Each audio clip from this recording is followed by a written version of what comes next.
Assalamualaikum warahmatullahi wabarakatuh. Nah, video kali ini saya akan membahas tentang masalah kredit pintar, yaitu apa sih resikonya jika telat bayar atau gagal bayar di kredit pintar, bisakah mereka membawa kalian ke jalur hukum, dan bisakah kredit pintar ini memasukkan kalian ke dalam penjara. Nah, kalau mendengar masalah hukum, penjara, dan lain sebagainya, kalian pasti sering banget mendengarnya dari ancaman-ancaman para debt collector dari DC Kredit Pintar. Ini sebenarnya bukan hanya terjadi di Kredit Pintar aja ya teman-teman. Sudah banyak aplikasi-aplikasi pinjol legal lainnya di mana mereka mengancam nasabah atau debiturnya yang telat bayar atau gagal bayar ini dengan cara membawanya ke jalur hukum atau mau dipidanakan nih ceritanya.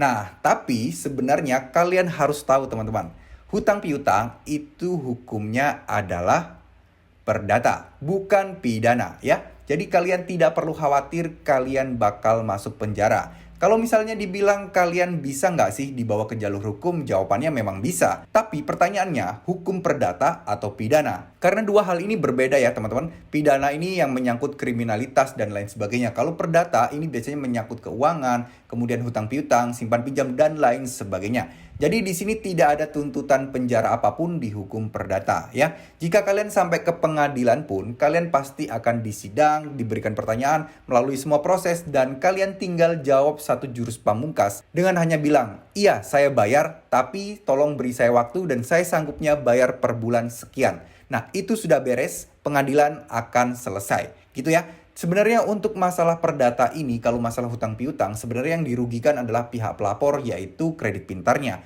Jika mereka nekat melaporkan nasabahnya ke jalur hukum, tentunya nanti di persidangan ini teman-teman, mungkin kalau asal kalian tahu saja, biaya mengajukan persidangan, pengacara, dan lain sebagainya, itu bisa jadi biayanya jauh lebih besar dibandingkan utang kalian kepada kredit pintar.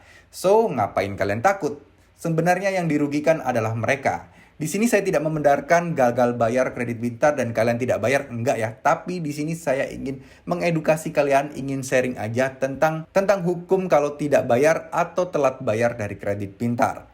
So, buat kalian mungkin yang berpikiran untuk galbay dan memang kondisinya saat ini tidak ada uang, ya nggak apa-apa. Kalian nggak usah khawatir dan kalian terus fokus aja untuk mencari uang teman-teman ya. Bekerja, kalian bisa fokus bekerja, mencari uang penghasilan tambahan dari internet dan lain sebagainya. Itu banyak banget cara yang bisa kalian lakukan. Kalian sisihkan aja sedikit uang kalian untuk membayarnya. Tapi ingat ya teman-teman, sekali lagi jika kalian gagal bayar di kredit pintar, kita semua tahu kredit pintar sudah resmi OJK. So, kalian jangan sampai sekali-sekali nih teman-teman, karena takut slik OJK buruk, takut denda membengkak, kalian akhirnya pinjam di aplikasi pinjaman online yang lain, yang tentunya berbunga. Ini namanya gali lubang, tutup lubang teman-teman. Nah, kalau kalian pinjamnya kepada keluarga kalian, misal kalian hutang kredit pintar 1 juta dan kalian tidak bisa membayar. Nah, kalian ingin menutupnya dengan hutang ke keluarga kalian 1 juta untuk menutupnya. Nah, itu mungkin jauh lebih baik dibandingkan kalian hutang di pinjol yang lain.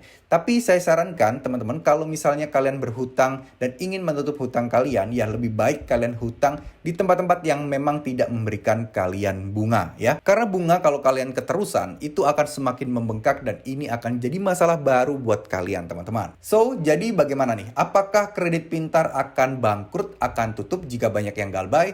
Dan apakah ini menjadi salah satu faktor utama kredit pintar sampai saat ini tidak bisa digunakan atau tidak bisa mencairkan pinjaman tunainya? Ya, karena terus terang aja sudah banyak banget, sudah lama banget kredit pintar ini pemeliharaan sistem dan perbaikan sistem, tapi tak kunjung kelar juga teman-teman. So, buat kalian bagaimana nih menurut pendapat kalian? Apakah kredit pintar bakal tutup ataukah kredit pintar bakal bangkrut? Tulis pendapat kalian di kolom komentar ya. Semoga video ini bisa bermanfaat. Terima kasih. Wassalamualaikum warahmatullahi wabarakatuh.